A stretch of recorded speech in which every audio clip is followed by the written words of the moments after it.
inspired by the ideas of Jane Jacobs, and she always talked about the importance of diversity in an ecosystem in a city. So I wanted it to be more than just arts and there to be interaction between different people doing different things.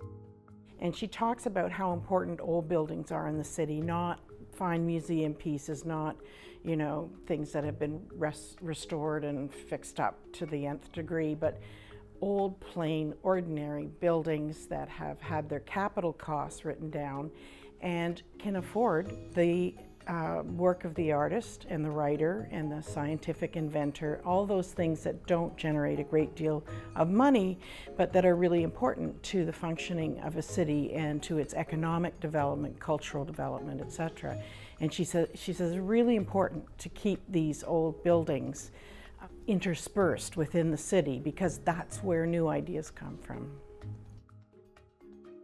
We were trying to visually connect people with each other. So there were a lot of areas, like you'll notice all the fire stairs have magnetic hold open doors so that you can see into them from the hallway. We opened up the courtyard. There's a bridge across that is all glass. That was an old structure that was covered in metal, but we pulled off the metal and put it in glass. All of these things to try and increase the connections that people might have, but also just so there'd be that serendipity that people would run into each other. We've been doing this for 23 years, and you know, I think it's a pretty great place. I like coming here to work every day. I like the people that I run into, and I think, you know, it's a little bit of a different world than a lot of the world is out there, in the sense that people's main drives are not financial and money. I always thought owning the building would be enough. It would be protecting us from gentrification. But I didn't realize that the taxes would come in the end to bite us. And what it's a self-fulfilling prophecy now. Taxes are based on what the building would sell for today, which is about a multiple of 40 times what we purchased it for. Right now, there are a lot of wonderful collaborations and synergies going on in this building. We have 150 tenants, and that would be lost for sure. And that's another thing with this tax system, is that that kind of thing happens in gentrification, but you know, you don't need to make it even worse by laying the taxes on top of it and really losing the ecosystem here will be lost.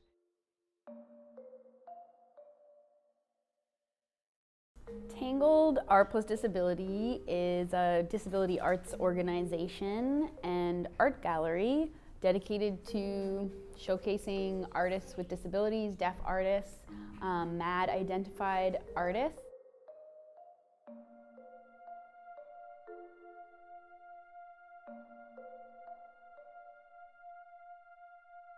It was always something we wanted to have, was our own exhibition space, because that has been a challenge in the past for our community, was kind of accessing exhibition space that was accessible. We had been working out of the 401 building for many years. For a while it was basically a storage locker in the basement, and that was when it was still Abilities Art Festival. So the Tangled Art Gallery is fully accessible, meaning that all of our doors are push button operated.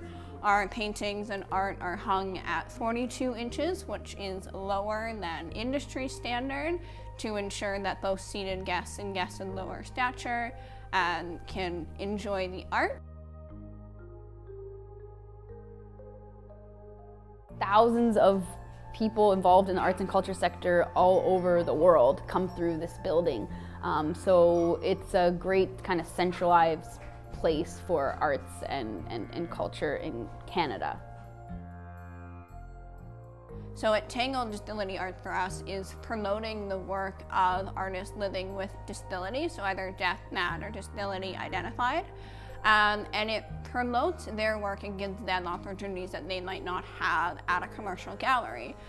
So because we are publicly funded, we're able to pay artists to show here, which allows artists who maybe aren't making as much money that opportunity. And disability arts is also giving those opportunities but not necessarily giving them because somebody is disability identified, but giving them because they're incredible artists, and their disability identification is one aspect of who they are as a person.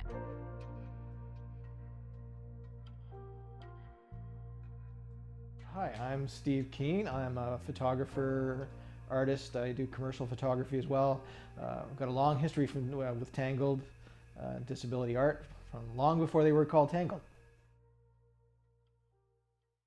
And I'll never forget at the first exhibition, the person who had, she had just retired. She was the first artistic director of Tangled, Sharon Wolf of the Abilities Arts Festival.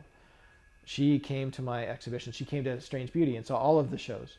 She went into my exhibition, and there were so many people in there, I couldn't even get in. It was just an amazing night. It was just jam-packed. She came out of my show in tears and was moved by the work, and that just made me feel like, wow, I'm on the right track. I'm doing something really cool here. And so, yeah, between Gallery 44 and Tangled, it's been amazing. Tangled has been incredibly supportive. They gave me my first opportunity to show in a mainstream gallery space. In 2015, the vision for the festival, the vision for the show that Tangled was putting on was called Strange Beauty. And the whole idea behind it was getting the work of disabled artists, and I use that term specifically, we can talk about more of that later, using, is getting the work of disabled artists into mainstream gallery spaces and getting it in front of the public. And I had an opportunity to show my work in the Abbozzo Gallery upstairs here at 401 Richmond. It was a very, very exciting opportunity, a great place to be the first place to show spina bifida front to back. Spina bifida front to back, well, that's a long story. I hope you have lots of film. I grew up living with spina bifida. I have friends who grew up with spina bifida and hydrocephalus together. And so it's something that I can relate to, those experiences that I can relate to. And, I grew up with people staring at me, looking at me differently, and girls in high school not treating me like other guys, like they weren't seeing me as somebody they can date. I was a friend. So it was just a different thing growing up that way. And I thought, I grew up thinking that I wasn't desirable, I wasn't handsome, I wasn't beautiful, and so I thought, let's look at the idea of beauty. Like I want to expand the idea of beauty. I want people to, I want the general public to say, to have a wider definition of what's beautiful. And I thought, what better way than portraying people with spina bifida in a beautiful way? And so what the project is all about is it's 2 portraits of each person. One is a typical front-on portrait against a white background in color that you would see, that anybody would go to a portrait studio or be part of an art show. The other portrait is a completely different thing. It's an intimate artistic portrait of their back in black and white against a background, lit to show the curves and the form and to show somebody's back with spina bifida, which is the source of their disability, in a beautiful way. Photography allows me to create images and pictures the only way that I can. When I was growing up, I think there was a part of me that always knew that there was an artist in here somewhere, but I failed art class. I couldn't make my hands do what the teacher needed me to do. My hand-eye coordination is not what it should be. I mean, if you see my handwriting, it's terrible. And so to draw, to paint, to do those things with my hands on, I couldn't do it. And then a friend of the family came over with a camera one day and I picked it up. And I could create an image. I can create a beautiful image. I can say what I want to say without having to be able to draw and paint. It's the first thing I picked up as a teenager and didn't put away a month later. And never stopped, and I will never stop. I can't stop.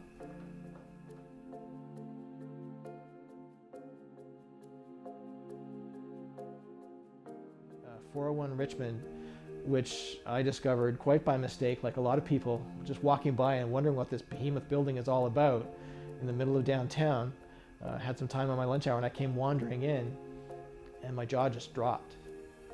I felt like I was home. This is a place where if you appreciate the arts even in the smallest way, and it doesn't matter what form of art, whether it's music or photography or painting, you walk through these halls and you can just feel the history. You can see amazing work being created and shared, and people who create the work willing to talk to you and share what they're doing,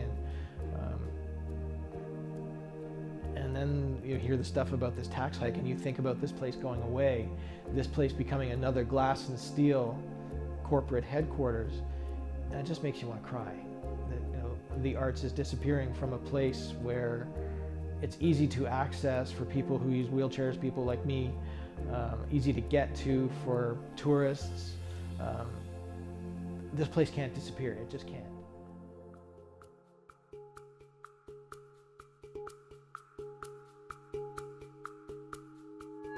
How can they move out now? I mean, this was meant to be amortized over a 5 or 10 year period.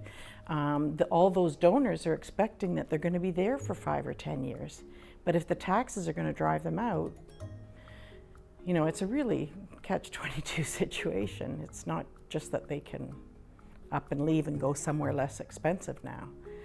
It's just, I don't understand it, because I don't think any other business could operate this way. How can the tax people come to us at the end of November, beginning of December, and say, guess what? In a month, your taxes are going to double. I was really crestfallen. We've been fighting for 4 years already. We got a bad assessment in 2012. We've been fighting that silently, and we absorbed the taxes for the tenants in those 4 years. But going forward, if we continue doing that, we will run a deficit this year, and by 2020, our deficit will be well over $1 million. To build towers and higher towers and higher towers, and now the sky is the limit, and everybody wants to build one, because land is only as valuable as MPAC says it is if it's got a condominium on it. So I fear for this area. I fear that it will be depleted quite quickly, and that I don't think it will be a pleasant place to live when everybody's, you know, 60-story tower by 60-story tower, cheek by jowl. It's not very diverse. It's not very interesting. That's it.